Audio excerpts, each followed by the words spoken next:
జూబ్లీహిల్స్లో కాంగ్రెస్ పార్టీ గెలుపు కోసం ఎన్ని అడ్డదారులు దొక్కినా అవి ఫలించే సూచనలు కనబడకపోవడంతో బహుశా పాపం ఫ్రస్ట్రేషన్తో రేవంత్ రెడ్డి గారు ఓ గంటన్నర సేపు అడ్డమైన చెత్తవాగుడు వాగినట్టు మనకు స్పష్టంగా కనబడతా ఉంది. అంటే నిన్న రేవంత్ గారి ప్రెస్ మీట్ చూస్తే ఈ ప్రభుత్వం నడపడం నాకు చేతనైతలేదు అని ఆయన మాటల ద్వారా బయటపడతా ఉంది. తాను అసమర్థుడిని అని చెప్పకనే చెప్పుకున్నాడు రేవంత్ రెడ్డి గారు. తన అసమర్థతను బయట పెట్టుకున్నాడు రేవంత్ రెడ్డి గారు. 2 ఏళ్లలో తాను పొడిసిందేమి లేదు, తాను చేసిందేమి లేదు కనుకనే గత కాంగ్రెస్ పాలన చూసి నాకు ఓట్లేయండి జూబ్లీహిల్స్లో అని వేడుకున్నాడు. నిన్న 2 సంవత్సరాల్లో ఆయన పాలనలో ఆయన ఏం చేయలే కదా. అందువల్ల గత కాంగ్రెస్ పాలన చూసి నాకు ఓట్లేయండి అని రేవంత్ రెడ్డి గారు ఆయన ఏదో పుట్టుకనే కాంగ్రెస్లో పుట్టినట్టు కాంగ్రెస్లో ఉన్నట్టు ఆయన మాట్లాడడం జరిగింది. బేసికల్ నేను ఇంకోటి అంటున్నా, నువ్వు గత కాంగ్రెస్ పాలన అంటే 2004 నుంచి 2014 వరకు నాటి కాంగ్రెస్ పాలన చూసి జూబ్లీహిల్స్లో మాకు ఓటేయండి అంటుండు. మరి నువ్వు ఆ రోజు ఏ పార్టీలో ఉన్నావు? నాడు తెలుగుదేశం పార్టీలో ఉండి నువ్వేమన్నావు ఆ రోజు? దురదృష్టవశాత్తు పెద్దలు స్వర్గీయ వైఎస్ రాజశేఖర రెడ్డి గారు చనిపోతే పావురాల గుట్టలో పావురమైండ్ అని మాట్లాడింది నువ్వే కదా. మరి నాటి పాలన అంత మంచిగుంటే మరి ఆనాడు వైఎస్ఆర్ గారి మీద ఎందుకు నోరు బారేసుకున్నావు? ఆనాడు నువ్వు నాటి కాంగ్రెస్ ప్రభుత్వం చేపట్టినటువంటి జలయజ్ఞాన్ని ధనయజ్ఞం అని చెప్పి నీ నోటితోనే మాట్లాడినావు కదా. నీది నోరా మోరా? నాడు వైఎస్ రాజశేఖర రెడ్డి గారిని పట్టుకొని క్విడ్ ప్రో కో కింద 1,00,000 కోట్ల రూపాయలు వైఎస్ రాజశేఖర రెడ్డి గారు అవినీతికి పాల్పడాలని మాట్లాడిన మాటలు మరి మర్చిపోయినావా? నీ నోరుని ఏమన్నా ఫినాయిల్తో కడుక్కున్నావా? ఆనాడు అసెంబ్లీలో నేను కూడా ఉన్నా. నాటి తెలంగాణ ఏర్పడక ముందు ఉమ్మడి రాష్ట్రంలో ఆనాటి కాంగ్రెస్ పాలనలో ఇదే రేవంత్ రెడ్డి తెలుగుదేశం ఎమ్మెల్యేగా అసెంబ్లీలో లేచి తన తండ్రి గారు చనిపోతే దహన సంస్కారాలు పూర్తయిన తర్వాత స్నానం చేయడానికి కరెంటు లేదు, కరెంటు ఏఈలకు డిఈలకు ఫోన్ చేసి బతిలాడుకుంటే తండ్రి చనిపోయినాక స్నానం చేయడానికి నీళ్లు లేది పాలన ఈ కాంగ్రెస్ పాలన నువ్వే కదా మాట్లాడింది.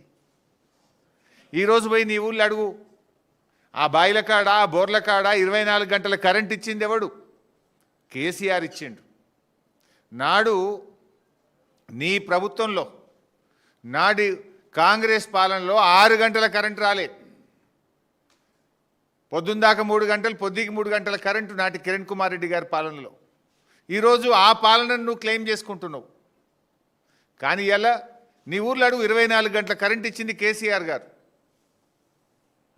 అంటే నువ్వు అసలు ఏం మాట్లాడుతున్నావు? అంటే ప్రజలంత అమాయకులు అనుకుంటున్నావా? నువ్వు అతి తెలివితో ఏదో పాత కాంగ్రెస్ పాలన చూసి ఓట్లు వేయిందంటే ఇక్కడ ఎవరు నమ్మడానికి చెవులు ఏమన్నా క్యాలీఫ్లవర్లు పెట్టుకున్నారనుకుంటున్నావా? నిజంగా నువ్వు నాటి కాంగ్రెస్ పాలన నువ్వు క్లెయిమ్ చేయాలనుకుంటే ఆ రోజు నేను మాట్లాడిన మాటలకు బేషరతుగా క్షమాపణ చెప్తున్నా అని చెప్పిన తర్వాత నువ్వు క్లెయిమ్ చేసుకోవాలి. నాడు వైఎస్ గారి పట్ల మాట్లాడినది కానీ, జలయజ్ఞం మీద మాట్లాడింది కానీ, క్విడ్ ప్రోకో గురించి మాట్లాడింది కానీ, నాటి కరెంటు కోతల గురించి మాట్లాడిన మాటలు కానీ, ఇవన్నీ నేను తప్పు మాట్లాడినా తప్పయింది అని చెంపలేసుకొని క్షమాపణ చెప్పి నాటి కాంగ్రెస్ చూసి ఓట్లేయమని నువ్వు క్లెయిమ్ చేసుకో. అంటే నీకు నువ్వేం చేయలే, 2 ఏళ్లలో నువ్వేం చేయలేదు కనుకనే నాటి కాంగ్రెస్ పాలన గురించి మాట్లాడుతున్నావు. అంటే నీకే తెలివి ఉందా ఏంది? ప్రజలు నీకంటే తెలివైనటువంటి వాళ్ళు రేవంత్ రెడ్డి గారు. ఈ రేవంత్ రెడ్డి ఎటువంటి తినే కంచంలో మట్టి పోసుకునే రకం, తినే కంచంలో ఉంచే రకం ఈ రేవంత్ రెడ్డి. ఇప్పుడు కేసీఆర్ గారు కట్టిన భవనాలన్నీ వాడుకుంటాడు, కానీ అవేం పనికిరావు అంటాడు, ఉపయోగం లేదంటాడు. కేసీఆర్ గారు కట్టిన కమాండ్ కంట్రోల్ రూమ్లో రోజు పోయి కూర్చునేది నువ్వే కదా, సెక్రటరియట్లో కూర్చునేది నువ్వే కదా. కేసీఆర్ గారు కట్టిన కాళేశ్వరం నుంచే మొన్న నువ్వు మల్లన్న సాగర్లో ఫౌండేషన్ వేసి గోదావరి నీళ్లు మూసీకి తెస్తా అని చెప్పింది నువ్వే కదా. కేసీఆర్ గారు కట్టిన ఫ్లైఓవర్ల మీద రోజు కుయ్యి కుయ్యి సైరన్లు వేసుకొని ఎక్కి తిరుగుతున్నది నువ్వే కదా. ఇది తినే కంచంలో ఉంచే రకం కాదు ఇది. కేసీఆర్ గారు చేసిన ప్రతిదాన్ని ఉపయోగించుకుంటావు, మళ్ళీ పైకెళ్ళి మాట్లాడతావు. అంటే పొట్ట నోరిప్పితే అబద్ధాలే. ఇప్పుడు నేనేమన్నాడు, అప్పుల మీద మాట్లాడిండు. ఈ అప్పుల మీద అయితే పూటకో అబద్ధం మాట్లాడతాడు. అసెంబ్లీలో పెట్టిన వైట్ పేపర్ మీద ఒకటి మాట్లాడతాడు, బట్టి గారు ఒకటి చెప్తాడు, రేవంత్ రెడ్డి గారు ఒకటి చెప్తారు. నిన్న కూడా మాట్లాడుతూ అప్పుల మీద మళ్ళా చిల్లర మాటలు మాట్లాడిండు. నేను ఒకటే అంటున్నా, నువ్వు రాష్ట్రానికి ముఖ్యమంత్రివి, దారిన పోయే దానయ్యవు కాదు. ఏది పడుతుంది ఎటు పడతాడు ఏ పూటకో మాట మాట్లాడడానికి నువ్వేం దారిన పోయే దానయ్యవా? ఇప్పుడు నేను చెప్తున్నది, కేసీఆర్ పాలనలో మొత్తం చేసిన అప్పులు 2,80,000 కోట్లని. ఇది పార్లమెంట్లో బీజేపీ ఎంపీ అడిగిన ప్రశ్నకు కేంద్ర ప్రభుత్వం ఇచ్చిన సమాధానం. నా కహాని కాదు. ఏ రోజు అడిగారు? 11th ఆగస్ట్ 2025 సోమవారం, ఈ సంవత్సరమే 11th ఆగస్ట్ 2025 సోమవారం నాడు బీజేపీ ఎంపీ రఘునందన్ రావు గారు అడిగిన ప్రశ్న. ఇందులో ఏం చెప్పారు? ఇందులో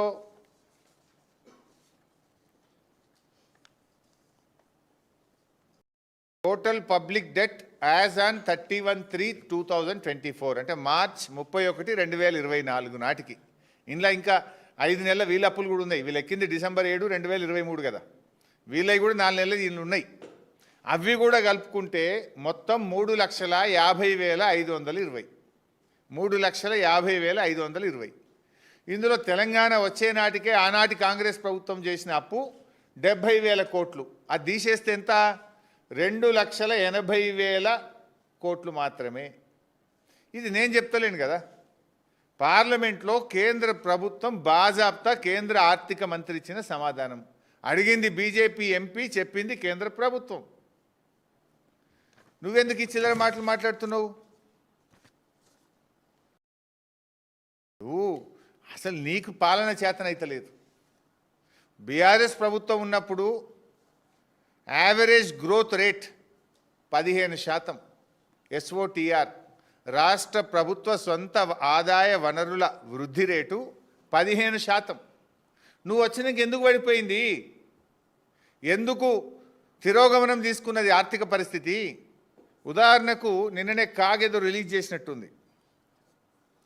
సెప్టెంబర్ 2025 2025లో కాగ్ ఇచ్చిన రిపోర్టు ఈ నెలలో -5 GST వృద్ధి రేట్, ట్యాక్స్ రెవెన్యూ -5. ఇండియాలో 28 రాష్ట్రాల్లో చివరి నుంచి 4వ రాష్ట్రం. రాష్ట్ర ఆదాయ వృద్ధి రేటు సెప్టెంబర్ నెలలో -5 2025. ఇగో ఇది సెప్టెంబర్ 2024 +1. మరి అదే బీఆర్ఎస్ టైం సెప్టెంబర్ 2023 +33%. ఇండియాలో టాప్ +33. ఇవి నా లెక్కలు కావు, కాగు లెక్కలు, కాగు రిపోర్ట్. నేను నా సొంతం ఏం చెప్తలేను. వెబ్సైట్లో పోయి కాగులో కొడితే వెళ్తాయి. +33%. ఎందుకు తిరోగమనం అవుతుంది? నీ హైడ్రా వల్ల, నీ తుగ్లక్ చర్యల వల్ల, నీ భూదందాల వల్ల, నీ వేధింపుల వల్ల, నీ వసూళ్ల వల్ల. ఇలా స్టాంప్స్ అండ్ రిజిస్ట్రేషన్ తగ్గింది, GST తగ్గింది, రోడ్ ట్యాక్స్ తగ్గింది. ఎందుకు తగ్గుతున్నాయి? అది రివ్యూ చేసుకో. కేసీఆర్ గారి పాలనలో రాష్ట్ర ప్రభుత్వ తలసరి ఆదాయం 1,24,000 నుంచి 3,47,000 కోట్లకు 3,47,000కు పెరిగింది కేసీఆర్ పాలనలో. ఆల్మోస్ట్ దేశంలో అత్యధికం, భారతదేశంలోనే అత్యధిక తలసరి ఆదాయం ఉన్న రాష్ట్రాల్లో అగ్రగామిగా తెలంగాణ నిలిపింది కేసీఆర్. అసలు రాష్ట్ర బడ్జెట్, రాష్ట్ర రెవెన్యూ 2014-15లో రాష్ట్ర ప్రభుత్వం యొక్క రెవెన్యూ 62,000 కోట్లు. మేము దిగిపోయే నాటికి 2,30,000 కోట్లతో మీకు ఈ రాష్ట్రాన్ని అప్పచెప్పాం. అంటే 62ను 2,30,000 చేసిందంటే 4 రెట్లు పెంచాం. అందులో 2 కరోనా సంవత్సరాలు. 2 ఏళ్ళు కరోనా వచ్చిన 62,000 నుంచి 2,30,000 కోట్ల రాష్ట్ర ప్రభుత్వ ఆదాయాన్ని పెంచి మీ చేతికి ఇచ్చినాం కదా. 4 రెట్లు పెంచాం. మేమేమో 4 రెట్లు పెంచినాం 9.5 ఏళ్ళలో. 2 ఏళ్ళు కరోనా ఉండంగా. నువ్వు 2 ఏళ్ళలోనేమో డౌన్. మైనస్. ఇది నీ చేతగాంతనం. నీకు పాలన చేతనైతలేదు, అది ఇడిచిపెట్టి చిల్లర మాటలు మాట్లాడతావు. కేసీఆర్ గారిని పట్టుకొని ఏమంటావు నువ్వు? హైదరాబాద్కి ఏం చేసిండ్రు? అసలు హైదరాబాద్ కేసీఆర్ ఏం చేసిండో చెప్తా విని, ఒకసారి లిస్ట్ అంతా చదువుతా. నువ్వు ఏం చేసినా హైదరాబాద్ పైన కేసీఆర్ ముద్రను చెరిపేయడం నువ్వు కాదు కదా, నీ తాత జేజమ్మ తరం కూడా కాదు. అసలు నీ ఇంట్లో కిటికీలకెళ్ళి చూస్తే కనబడే తీగల వంతెన ఎవరు కట్టినరు? నీ ఇంట్లో కిటికీలకెళ్ళి చూస్తే కనబడే తీగల వంతెన కట్టింది కేసీఆర్ కాదా? రోజు పొద్దున నీ ఇంటికి పోయేటప్పుడు ఎడమ చేయిన కనబడే టీ హబ్ కానీ నువ్వు పోతున్న స్టీల్ బ్రిడ్జ్ కేసీఆర్ గారు కట్టింది కాదా? ఎవరు కట్టినరు? అసలు ఏమనంటే ప్రగతి భవన్ అంటాడు. మరి నువ్వెందుకు కడుతున్నావు నాయన? ఆ ప్రగతి భవన్లో ఇప్పుడు ఉంటుంది నీ డిప్టీ సీఎమే కదా. ఈయన గారు ఇప్పుడు ఎంసీహెచ్ఆర్డీలో 100 కోట్ల రూపాయలతో క్యాంప్ ఆఫీస్ కడుతుండు. నీకు అసలు మాట్లాడే హక్కు ఉందా? నువ్వెందుకు 100 కోట్ల రూపాయలతో ఎంసీహెచ్ఆర్డీలో క్యాంప్ ఆఫీస్ కడుతున్నావు? అసలు అది స్టార్ట్ చేసింది 30 కోట్లు, అంచనాలు 3 అంతలు పెరిగి ఇప్పుడు 100 దాటుతుంది. అది దానికి రోడ్ వైండింగ్ చేస్తుండే. ఇంకా దీనికి సమాధానం ఏంది? హైదరాబాద్లో నేనేమో చేసిన. అసలు కేసీఆర్ గారు ఆనాడు మున్సిపల్ మంత్రిగా కేటీఆర్ గారు ఎస్టీపీలు కట్టిండ్రు హైదరాబాద్లో. హైదరాబాద్లో ముఖ్యంగా స్ట్రాటజిక్ నాలా డెవలప్మెంట్ ప్రోగ్రామ్ తీసుకొని నాలాలను వృద్ధి చేయడం వల్ల ఇలా హైదరాబాద్లో వరదలు వచ్చినా నీళ్లు రాకుండా ఇలా చర్యలు తీసుకున్నది నాటి బీఆర్ఎస్ ప్రభుత్వం. మొన్న ఒకరోజు వరదలు వచ్చినప్పుడు హైదరాబాద్లో మా మాజీ మంత్రివర్యులు తలసాని శ్రీనివాస్ యాదవ్ గారు వరద బాధితుల్ని బీఆర్ఎస్ పార్టీ పక్షాన తాను సొంతగా ఆదుకోవడానికి, వారికి నిత్యావసర వస్తువులు ఇవ్వడానికి నన్ను తీసుకెళ్లారు. నన్ను తీసుకపోతే నేనే కిట్లు పంచిన. సనత్ నగర్ కాన్స్టిట్యున్సీలో దాదాపు 10-12 చోట్ల పంచిన. పొంగ నల్లగుట్ట దగ్గర నాలా ఉండే. ఆ నల్లగుట్ట దగ్గర నన్ను ఆపి నాలా చూపించిండు సీనన్న. ఇగో ఈ కాంగ్రెస్ ప్రభుత్వం వచ్చినాక కనీసం ఈ నాలా పూడిక తీయలే బైసాబ్, అందువల్లనే ఆ పూడిక తీయకపోవడం వల్ల పొంగి ఇళ్లలోకి నీళ్ళు వచ్చినాయి అని చెప్పి ఆనాడు స్వయంగా శ్రీనివాస్ యాదవ్ గారు నాకు చూపించారు. అంటే నువ్వటే ఏమో చేసిన అంటావు. నీ ముఖానికి నాలాల పూడిక తీయలేను. మొన్న హైదరాబాద్లో వరదలకు కారణం పూడిక తీయకపోవడము. ప్రతి సంవత్సరం కూడా జిహెచ్ఎంసీ వర్షాకాలం ప్రారంభానికి ముందు స్పెషల్ డ్రైవ్ తీసుకొని నాలాల్లో పూడిక తీస్తారు. నువ్వు ఆ పూడిక తీయే శాత కాలేదు. ఇలా వరదలకు కారణం నువ్వు. ఇంకా నేనట ఏదో చేసినా అని ముఖ్యమంత్రి గారు మాట్లాడుతూ ఉన్నాడు.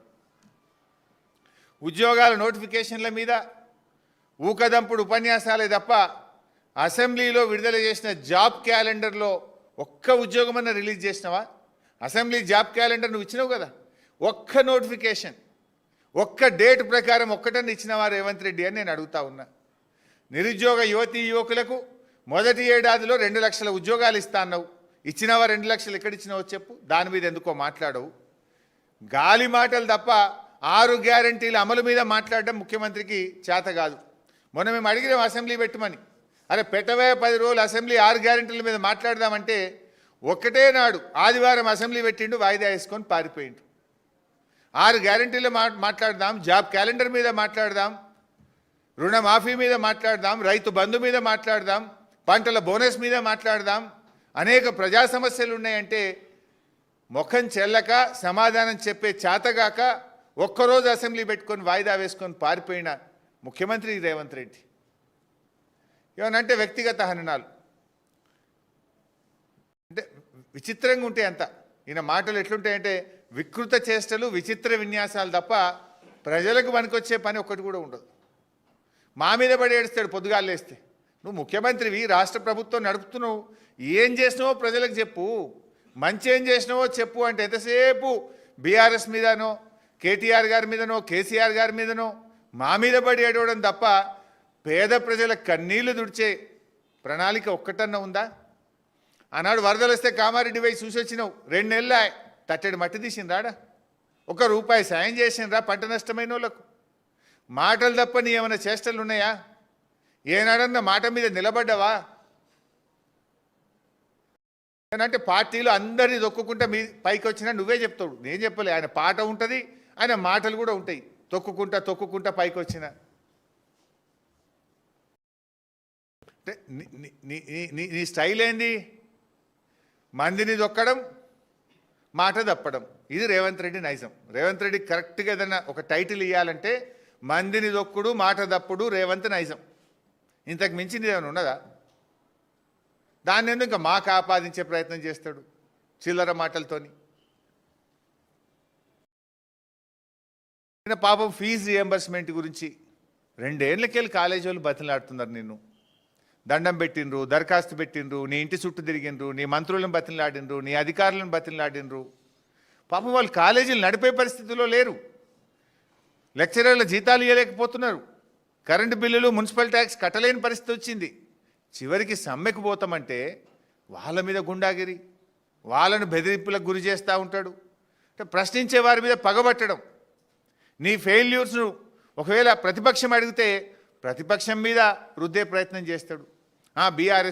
బీఆర్ఎస్ బకాయిలు పెట్టింది అంటాడు. నేను ఇంకో మాట అన్నట్టున్నాడు, 10,000 కోట్ల బకాయిలు ఉన్నాయని అబద్ధాలు చెప్తుండ్రు. కేవలం 3,600 కోట్లు ఉన్నాయని నిన్న ప్రెస్ మీట్లో రేవంత్ రెడ్డి గారు చెప్పారు. నేను ఛాలెంజ్ చేస్తున్నా రేవంత్ రెడ్డి, మాట్లాడదామా దాని మీద? బహిరంగ చర్చకు సిద్ధమా?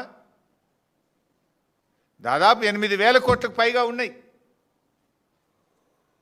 అయినా బీఆర్ఎస్ ప్రభుత్వము కరోనా వచ్చినా, కష్టం వచ్చినా 20,508 కోట్ల రూపాయల fee reimbursement చెల్లించింది. 20,508 crores we have paid for fees reimbursement.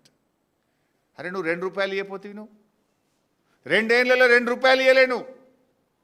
Corona వచ్చినా, ఏ తిప్పలు వచ్చినా, పెద్ద నోట్ల రద్దు జరిగినా, ఆర్థిక మాంద్యం ఉన్నా ఏ రోజు కూడా ఫీజు రియంబర్స్మెంట్ బీఆర్ఎస్ ప్రభుత్వం ఆపలేదు. ఎస్సీ, ఎస్టీ, బీసీ, మైనార్టీ పిల్లలు చదువుకుంటున్నారు. ఆ పిల్లల భవిష్యత్తు ముఖ్యమని చెప్పి నాడు బీఆర్ఎస్ ప్రభుత్వం చెల్లించింది. నీకేమైంది? నువ్వు బడా కాంట్రాక్టర్లకు, కమిషన్లకు, బీహార్కు డబ్బులు పంపేది ఉంటే పోయిన నెల ఎన్ని బిల్లులు ఇచ్చినావు చెప్పు నాకు. నువ్వు పోయిన నెలలో పెద్ద కాంట్రాక్టర్లకు నువ్వు ఇచ్చిన బిల్లు ఎంతో వైట్ పేపర్ రిలీజ్ చేయి. హర్యానా ఎలక్షన్ రాగానే పెద్ద కాంట్రాక్టర్ల బిల్లులు పోతాయి. మహారాష్ట్ర ఎలక్షన్ ముందు పెద్ద కాంట్రాక్టర్ల బిల్లు పోతాయి. ఇప్పుడు బీహార్ ఎలక్షన్ వస్తే దాంట్లో పెద్ద కాంట్రాక్టర్లకు బిల్లులు పోతాయి. ఈ గరీబ్ పిల్లలకు, ఎస్సీ, ఎస్టీ, బీసీ పిల్లలకి ఇవ్వమంటే నీకు స్కాలర్షిప్ డబ్బులు ఇవ్వమంటే నీకు ఉండయా? నీకు అంటే పిల్లల చదువులు ముఖ్యమా, నీకు కమిషన్లు ముఖ్యమా? Command release the white paper. Maharashtra ఎన్నికల ముందో, హర్యానా ఎన్నికల ముందో, నిన్న బీహార్ ఎన్నికల ముందు బడా కాంట్రాక్టర్లకు నువ్వు ఇచ్చిన బిల్ ఎంత, నువ్వు కొట్టిన కమిషన్లు ఎంత? అరే బీఆర్ఎస్ ఇచ్చింది కదా. కరోనా ఉంటే కూడా మేము 9.5 ఏళ్లలో 20,508 కోట్ల రూపాయలు మేము ఇచ్చినాం కదా ఫీజు రియంబర్స్మెంట్. నువ్వెందుకు ఇవ్వలేకపోతున్నావు? అదే ప్రభుత్వమే కదా, అదే ఆదాయం కదా. ఆనాడు బీఆర్ఎస్ ఇచ్చింది ఎట్లా, నువ్వు ఇయ్యవెట్లా? అంటే నీ ప్రాధాన్యతలు వేరే ఉన్నాయి, నీ ఆలోచన విధానం వేరే ఉన్నది. మాటలు ఎస్సీ, ఎస్టీ, బీసీ, చేతలంతా బడా బాబులు, ఢిల్లీకి మూటలు మోసుడు. నీకు చేతనైతే లేదు. ఇప్పుడు ఏమంటాడు? మొన్నెప్పుడో లాస్ట్ టైం ఉద్యోగులు అందరూ కూడా, ప్రభుత్వ ఉద్యోగులు, మా ఎరియర్స్ ఇవ్వండి, మా డిఏలు ఇవ్వండి, మా పిఆర్సీ ఇవ్వండి అని అడిగినారు. ఈ దేశంలో 5 డిఏలు పెండింగ్ ఉన్న ఒకే రాష్ట్రం తెలంగాణ రాష్ట్రం. అవి ఇవ్వమంటే నన్ను కోసుకొని తింటారా? నా దగ్గర ఏం లేవు అన్నాడు. నిన్న కూడా ఈ కాలేజీలో అడిగినారు. అడిగితే వాళ్ళని పట్టుకొని బ్లాక్మెయిల్, మీకే అప్పచెప్తా మీరు చేయండి, మరి నీకు చేత కాకపోతే నువ్వు దద్దమ్మని ఒప్పుకో, గద్దె దిగు, ఎవరు చేస్తే వాళ్ళు చేస్తారు. నిన్ను చెయ్యమని కదా ఇచ్చింది. నువ్వు ఏం పెట్టినావు మేనిఫెస్టోలో అన్నాడు. మా కాంగ్రెస్ ప్రభుత్వం వస్తే వెంటనే ఫీజు రియంబర్స్మెంట్ బకాయిలు అన్నీ రిలీజ్ చేస్తా, తక్షణమే చేస్తా. మరి ఏం చేసినావు? 2 ఏళ్ళకి వెళ్ళి బకాయిలు ఇయ్యలే, కొత్త ఇయ్యలే, 1 రూపాయి ఇయ్యలే. నువ్వు పిల్లల జీవితాలతో ఆడుకుంటున్నావు. నేను ఇంకో మాట మాట్లాడిండు, బీఆర్ఎస్ బీజేపీదేదో బంధం, కేటీఆర్ గారు, కిషన్ రెడ్డి గారు అని మాట్లాడింది. ఇది ఎట్లుందంటే వెనకటికటే ఎవడో దొంగతనం చేసినోడు దొంగే దొంగ దొంగ దొంగ అని గట్టిగా అరిచిండట. గట్లున్నది రేవంత్ రెడ్డి తీరు. నీది కదా కిషన్ రెడ్డి గారిది, రేవంత్ రెడ్డిది ఫెవికాల్ బంధం. 5 ఏళ్ల కింద నీ మీద ఈడీ కేసు నమోదు చేస్తే ఇవాళకి నిన్ను ఎందుకు అరెస్ట్ చేయలేదు? ప్రధానమంత్రి గారు వచ్చి ట్యాక్స్ వసూలు చేస్తున్నారు, కప్పం కడుతున్నారు ఢిల్లీ కంటే, ఈ రోజు వరకు ఎందుకు మీ మీద విచారణ జరుగుతలేదు? నిన్నగాక మొన్న ఇదే నెలలో బీహార్కు డబ్బులు పంపుతున్నారని ఢిల్లీలో బట్టి విక్రమార్క గారి ఇంట్లో ఐటీ రైట్స్ అని, ఇది ఎందుకో బయటకు రాదు. మీరు ఢిల్లీకి బట్టి విక్రమార్క పోతే ఎప్పుడు తెలంగాణ భవన్లు ఉండడు. గురుగాంలో ఆయన అత్తగారి ఇల్లు, ఆయన ఇల్లు ఉంటుంది, ఆడిపోతాడు రాత్రి. ఆ గురుగాం ఇంటి మీద ఐటీ రైట్స్ అయినాయి. అక్కడి నుంచి కంప్యూటర్ హార్డ్ డిస్కులు, చిప్పులు అన్నీ తీసుకుపోయినారు ఐటీ వాళ్ళు. అంత గప్చూపు ఎందుకు అయింది మరి? ఎందుకో బయటకు రాకపోయే? ఏం ఒప్పందం ఉన్నది మీ మధ్య? పొంగిలేటి గారి ఇంటి మీద ఈడీ రైట్స్ అయినాయి. 3 రోజులు సెర్చ్ చేసిండ్రు. లోపలికి డబ్బులు లెక్క పెట్టే మిషన్లు పోయినాయి. టీవీలలో అందరు చూపించిండ్రు. మరి ఏమైంది? అంత గప్చూపు అయిపోయింది. బయటకు ఎందుకో రాదు ముచ్చట. ఏం దొరికింది, ఎంత దొరికింది, ఏం సీజ్ చేసిండ్రు? ఈడీ ఎందుకో అందరిది స్టేట్మెంట్ ఇస్తుంది, కానీ పొంగిలేటి గారి ఇంటి మీద ఎందుకో స్టేట్మెంట్ ఇయ్యది. ఢిల్లీలో ఐటీ రైట్స్ మరి ఎందుకు బయటకు వస్తలేవు? ఏంది అంటే దీన్ని బట్టి అర్థమవుతుంది ఏంది? రేవంత్ ప్రభుత్వానికి బీజేపీతో ఫెవికాల్ బంధం ఉంది, బడే బై చోటే బై బంధం ఉన్నది. బీజేపీతో అంటగాగేది నువ్వు, బీజేపీతో చీకటి ఒప్పందాలు ఉన్నాయి నీకు. ఢిల్లీ పోతే చీకట్ల కార్లలో తిరిగేది నువ్వు, ఎవరోని కలిసేది ఆల్రెడీ వస్తూనే ఉన్నాయి బయటకు. మళ్ళీ మా మీద అబాండాలు ఇస్తావా నువ్వు? కాళేశ్వరం కూలింది అంటాడు. అరే, బీఆర్ఎస్ ప్రభుత్వం వచ్చినాక 2014-15లో మా ప్రభుత్వం వచ్చినాడు ఈ రాష్ట్రంలో వరిధాన్యం ఉత్పత్తి 68 లక్షల మెట్రిక్ టన్నులు. 2014-15లో వరిధాన్యం ఉత్పత్తి 68 లక్షల మెట్రిక్ టన్నులు. 2022-23 సంవత్సరంలో 2,70,00,000 మెట్రిక్ టన్నుల వరిధాన్యం ఉత్పత్తి అయింది. ఏమన్నా మంత్రం వేస్తేనో మాయం వేస్తే వస్తుందా? ఉచిత కరెంట్ ఇచ్చినాము, మిషన్ కాకతీయలో చెరువులు బాగు చేసినాము, పెద్ద ఎత్తున చెక్ డ్యాంలు నిర్మించినాము, మహబూబ్ నగర్లో పెండింగ్ ప్రాజెక్టులు పూర్తి చేసినాము, భక్త రామదాస్ ప్రాజెక్టు కట్టినాము, అదేవిధంగా ఎస్ఆర్ఎస్పి స్టేజ్ 2 పనులు పూర్తి చేసినాము, ఎస్ఆర్ఎస్పి స్టేజ్ 1 మోడర్నైజేషన్ చేసినాము, కాళేశ్వరంలో ఎన్నో రిజర్వాయర్లు నిర్మించినాము. ఇట్లా ఎన్నో పనులు చేసి అద్భుతంగా వ్యవసాయ రంగంలో దేశంలోనే నంబర్ 1గా తెలంగాణ నిలబెట్టింది బీఆర్ఎస్ ప్రభుత్వం. కాళేశ్వరం కూలింది అంటాడు. మళ్ళీ నిన్న ప్రెస్ మీట్లు ఏమంటుండు? హైదరాబాదుకు 20 టీఎంసీల గోదావరి జలాల తరలింపుకు ప్రణాళిక చేశాం. ఇవాళ ఏదో పేపర్ చదివిన హెడ్డింగ్ ఉండే, హైదరాబాదుకు 20 టీఎంసీల గోదావరి జలాల తరలింపుకు ప్రణాళిక. ఎక్కడికి వస్తున్నాయి గోదావరి జలాలు? మల్లన్న సాగర్ నుంచి మూసీకి 20 టీఎంసీలు తెస్తాను. మల్లన్న సాగర్ ఎవరు కట్టిర్రు? కాళేశ్వరంలో అంత భాగం కాదా? మల్లన్న సాగర్ కట్టింది కేసీఆర్ కాదా? ఏడికెళ్ళి వస్తుంది మరి? కాళేశ్వరం కూలితే నువ్వు 7,000 కోట్లతోని మల్లన్న సాగర్కి వెళ్ళి హైదరాబాద్కు నీళ్ళు ఎట్లా తెస్తున్నావు? మల్లన్న సాగర్ కట్టింది కేసీఆర్ కాదా? అంత మాయా మచ్చింద్రం చేసి నోరుంది కదా అని నోటికి వచ్చినట్టు మాట్లాడితే ప్రజలు అంత అమాయకులు అనుకుంటున్నావా నువ్వేమన్నా? ఇప్పుడు కాళేశ్వరం అంటే ఏంది బైసాబ్? కాళేశ్వరం అంటే Medigadda barrage, Kannepalli pump house, Annaram barrage, Saraswati pump house, Sundilla barrage, Parvati pump house, Nandimedaram reservoir, Nandimedaram pump house, Gayatri pump house, Rampur pump house, Rajeshwarapeta pump house, Malkapeta pump house, Malkapeta reservoir, Muppal pump house, upper Maner pump house, Anantagiri reservoir, Anantagiri pump house, Ranganayaka Sagar pump house, Ranganayaka Sagar reservoir, Mallanna Sagar pump house, Mallanna Sagar reservoir, Kondapochamma Sagar pump house number 1, pump house number 2, Kondapochamma Sagar reservoir, Baswapur reservoir. ఇవన్నీ కదా కాళేశ్వరం అంటే. ఇవన్నీ ఊళ్ళినాయా? ఇవి అన్నిటి కింద పంట పంటలేదా? నీ కళ్ళు కనబట్టలేవా? పోదామా? ఇవాళ అంతగిరి కింద పంట మంటలేదా? రంగనాయక సాగర్ కింద పంట మంటలేదా? మల్లన్న సాగర్ కింద పంట మంటలేదా? కొండ పోచమ్మ కింద పంట పంటలేదా? పంట పండేది నిజం, రైతులకు తెలుసు కదా. నువ్వు ఈడ కూర్చొని కాళేశ్వరం కూలిందని గవే ప్రతిపక్షంలో చెప్పినప్పటి చిల్లర మాటలే రాష్ట్ర ముఖ్యమంత్రిగా గదే అబద్ధపు గోబల్స్ మాటలు మాట్లాడుతున్నావు నువ్వు. నిన్న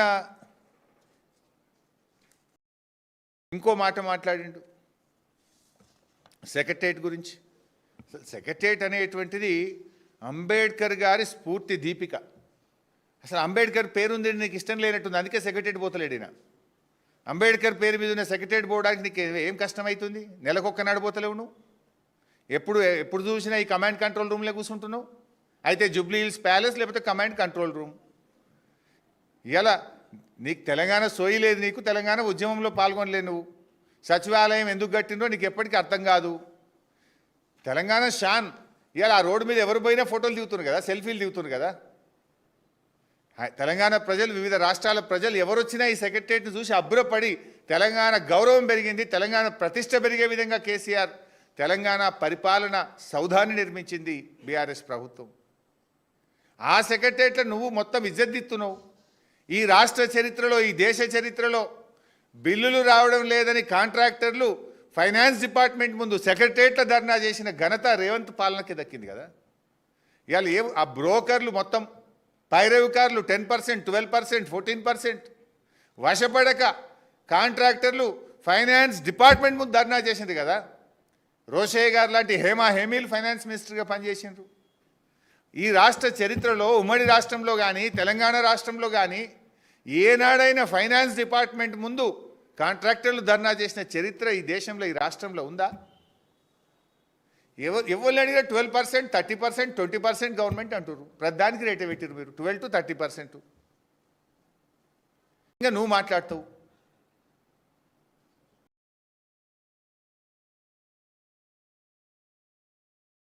పీజేఆర్ గురించి మాట్లాడతాడు. అసలు పీజేఆర్ గురించి మాట్లాడే నైతిక హక్కు నీకుందా? నువ్వే కదా పీసీసీ ప్రెసిడెంట్. ఎందుకు ఇవ్వలే పీజేఆర్ కొడుకు టికెట్ను? పీజేఆర్కు ఇబ్బంది పెట్టి మానసికంగా వేధించి ఆయన చావుకు కారణమైందే కాంగ్రెస్ పార్టీ కదా. పెట్టుబడుల గురించి కూడా మాట్లాడి నిన్న రేవంత్ రెడ్డి గారు. నేనేమంటాడు, 3 లక్షల కోట్ల పెట్టుబడులు తెచ్చిండట. నోరా అమ్మోరాని ఇది నేను చెప్తలేను. ఇది టీఎస్ ఐపాస్ గవర్నమెంట్ వెబ్సైట్. మీరు కూడా దయచేసి మీరు పోయి సెర్చ్ చేయండి. టీఎస్ ఐపాస్ అనేది రాష్ట్ర ప్రభుత్వ ఆన్లైన్ వెబ్సైట్. ఇది ఇవాళ ఇప్పుడు ప్రింట్అవుట్ తెచ్చిన, నేను ఇప్పుడే అందుకెళ్ళే ప్రింట్అవుట్ తెచ్చిన. ఇందులో ఏమున్నది? 2024-25 13,720 కోట్ల పెట్టుబడి వచ్చింది. 2025-26 6,472 కోట్ల పెట్టుబడి వచ్చింది.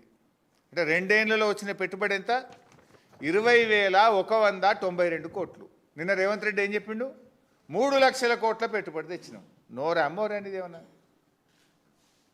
మనిషి అంటోడు అట్లా అబద్ధాలు అతుకుతుందా ఏమన్నా? నువ్వు వచ్చింది 20,000, నువ్వు చెప్పింది 3 లక్షలు. గింత చిల్లర మాట్లాడతావు, ఇంత ఫాల్తు మాటలు మాట్లాడతావా నువ్వు?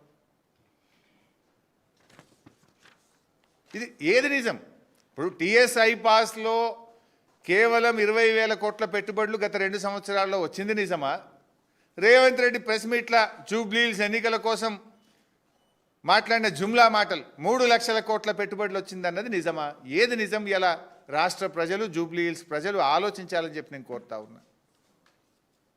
ఆనాడు బీఆర్ఎస్ పాలనలో ఎంతెంత పెట్టుబడులు వచ్చినాయి ఉన్నాయి. ఇక్కడ 1,000 కోట్ల పెట్టుబడులు తెచ్చాం. 1,000 కోట్ల పెట్టుబడులు 2014-15 నుంచి ఈ రోజు వరకు ఎన్ని వేల కోట్ల పెట్టుబడులు ఈ రాష్ట్రంలో వచ్చినాయో ఇందులో వివరాలు ఉన్నాయి. మీకు పంపిస్తుంది, ప్రజల ముందు పెట్టండి.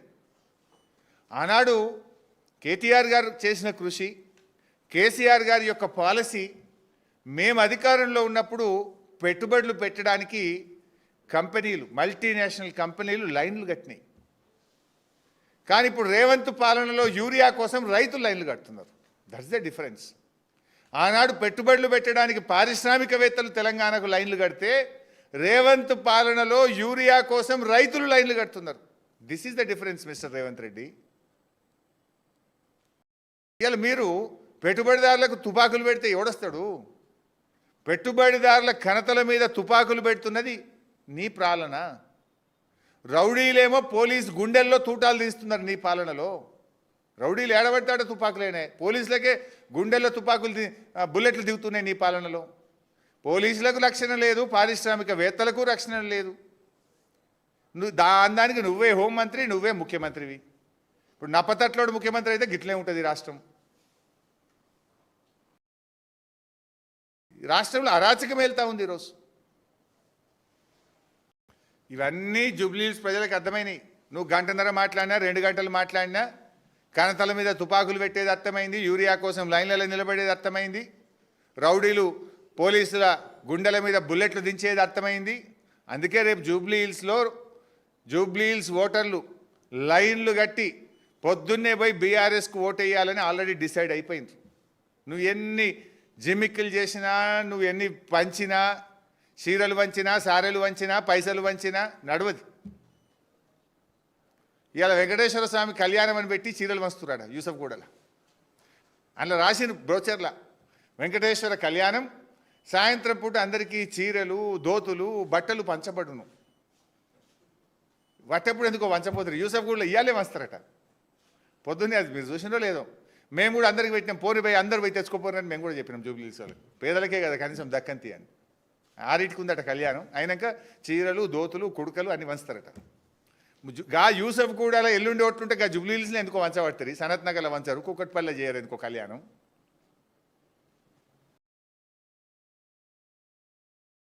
ఎట్లుందంటే రేవంత్ రెడ్డి చెప్తున్న ముచ్చట వెనకట్ కూడా అన్నాడట, పనిమంతుడు పందిరేస్తే కుక్కతోక దాగి పడి కూలిపోయిందట. గట్లున్నది రేవంత్ తీరు.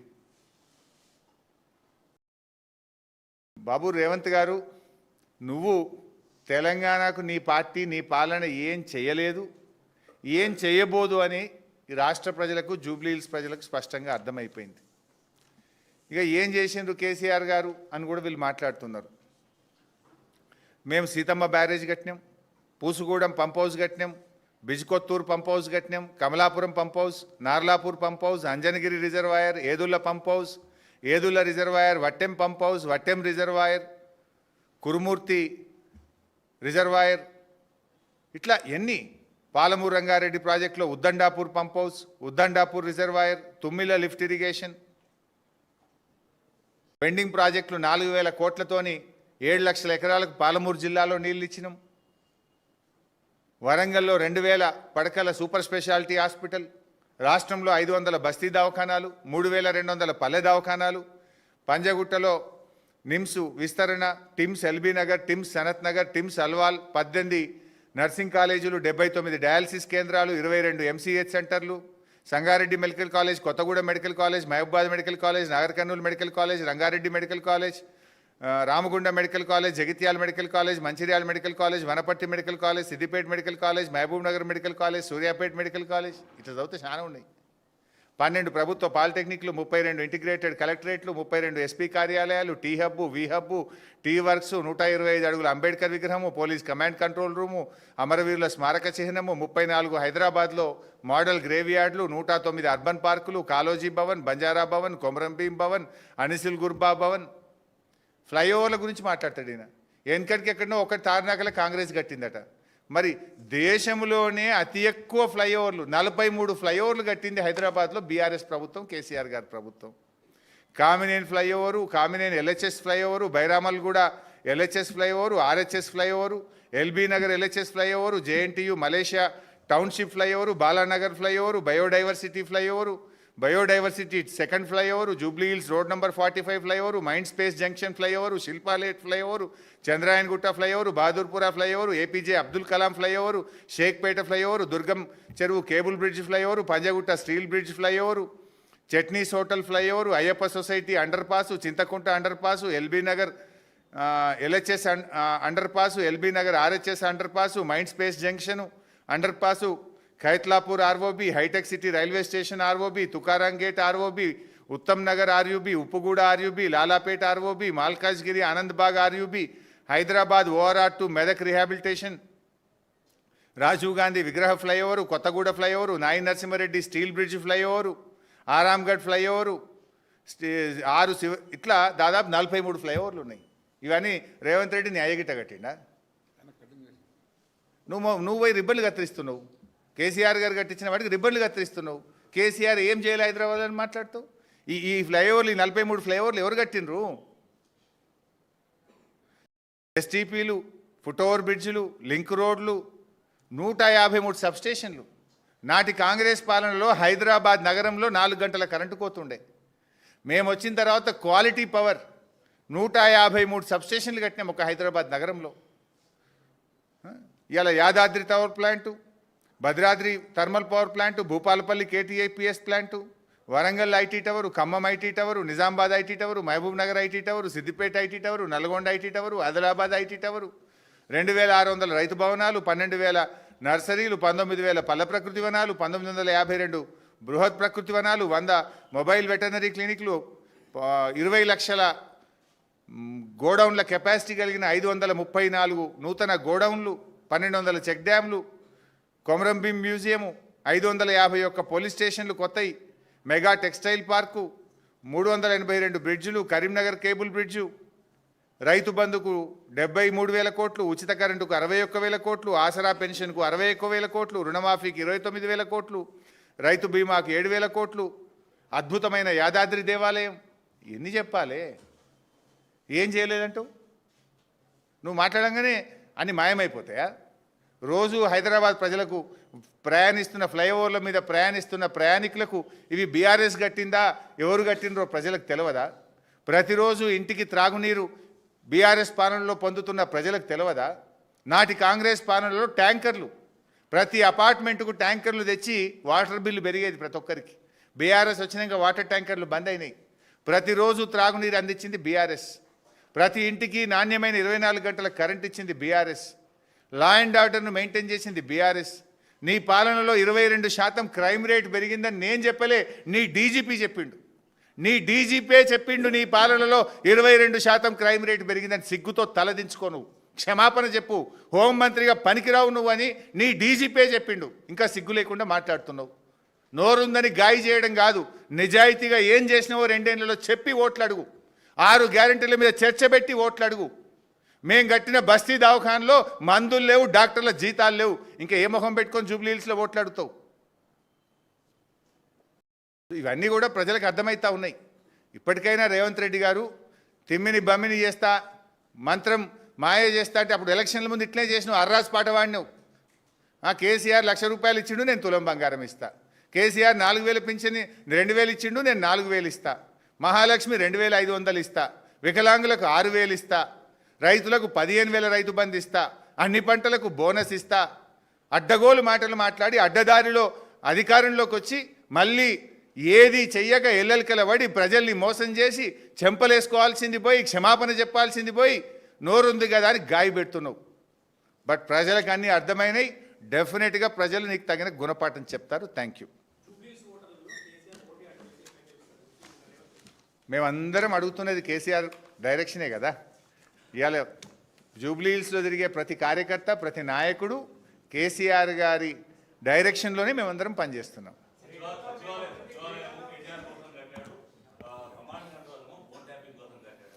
కమాండ్ కంట్రోల్ రూమ్లో ఇనాగ్రేషన్ చేసినాడే పోయింది కేసీఆర్. మళ్ళీ పోలే. నువ్వే రోజు కూర్చుంటున్నావాడా? కేసీఆర్ ఒక్కసారి పోయిండా? ఇనాగ్రేషన్ చేసినాడు పోయిండంటే మళ్ళీ పోలే. నువ్వు మాత్రం రోజు పోయి కూర్చుంటున్నావు. అది నీకే వర్తిస్తుంది. నువ్వు చేసింది ఏంది, అడుక్కున్నది ఏందో చెప్పరాదే. మా సుధీరన్న బిలువ వస్తాడు, ఏడ అడుక్కున్నామో చెప్తాం. నువ్వు చేసింది ఏంది, అడుక్కున్న ఇంకా నాలల పుడిక తీయే చేత కాదు నీకు. ప్రతిసారి ఎండాకాలంలో నాలల పుడిక తీస్తారు. సో దట్ వర్షాకాలంలో వచ్చే వరద నీరు నాలలో ఫ్రీగా ఫ్లో కావాలి. గజ్జేక మొత్తం వరదలు వచ్చి హైదరాబాద్ మునిగిపోయింది నీ చేతకాంతనం వల్ల. నీ మున్సిపల్ మినిస్టర్గా నువ్వు ఫెయిల్, హోమ్ మినిస్టర్గా నువ్వు ఫెయిల్, విద్యాశాఖ మంత్రిగా నువ్వు ఫెయిల్.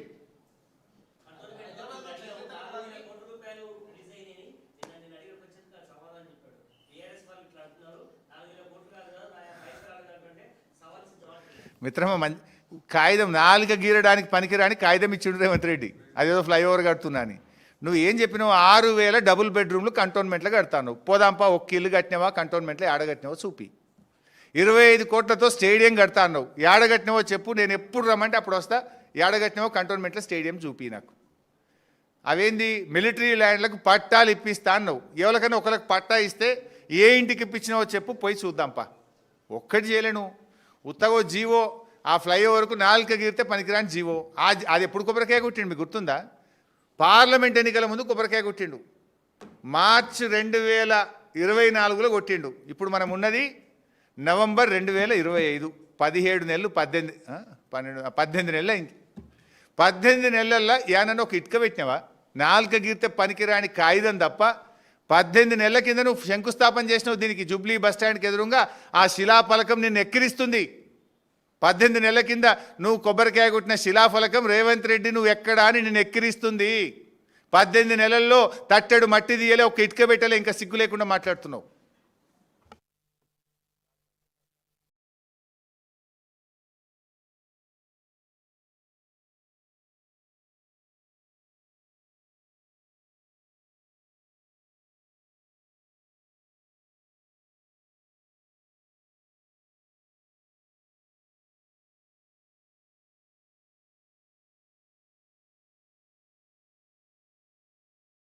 అవి ఫలించే సూచనలు కనబడకపోవడంతో బహుశా పాపం